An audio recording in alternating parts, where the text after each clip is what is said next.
আজকে আমরা আবার চলে এসেছি সম্পার ছাদের বাগানে। এই দেখো সম্পা কি করছো? এই যে আজকে লঙ্কা তুলবো, বেগুন তুলবো, শিম তুলবো। অ্যাকচুয়ালি শীতের সব সিজন শেষ তো, তাই এগুলো সব তুলে তুলে রেখে দিচ্ছি। তা এগুলো কি সব তুলেছো নাকি? হ্যাঁ, এগুলো সব তোলা এটা কি হয়েছে। কাটছো? এই যে বেগুন দেখো, সাইজগুলো দেখো, দেখেছো? টবের মধ্যে, কিন্তু টবে লাগালে এত সুন্দর মানে ফলন দেয়। তোমরাও বাড়িতে সবাই লাগিও। আর এই কি তো আছে? এবার আছে শিম। শিম এই কোথায়? দেখো, এই দেখো। এইটুকু শিম? হ্যাঁ, এখন সিজন শেষ না, ওর জন্য।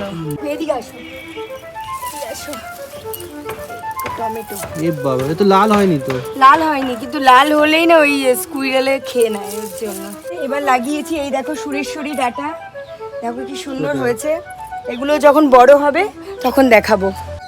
এই দেখো, আজকে এগুলো হয়েছে আমার ছাদ বাগানের সবজি। কেমন হয়েছে তোমরা জানিও। হ্যাঁ, অবশ্যই কিন্তু জানাবে, অবশ্যই কমেন্টসে বলবে যারা যারা ছাদে এরকম বাগান করো, ঠিক আছে? আর সম্পা কিন্তু খুব ভালোবাসে তোমার ছাদের বাগান করতে, ঠিক আছে? ও, আরেকটা জিনিস দেখানো হয়নি, এক সেকেন্ড। আর যারা যারা ভালোবাসে তারা কিন্তু অবশ্যই কমেন্টসে বলবে, ঠিক আছে? ছোট্ট একটা কামরাঙা দেখো, কত ছোট্ট একটা কামরাঙা পেকে গেছে। এটাও কাটছো? হ্যাঁ, এটা আমি আজকে ঠাকুরকে দেবো।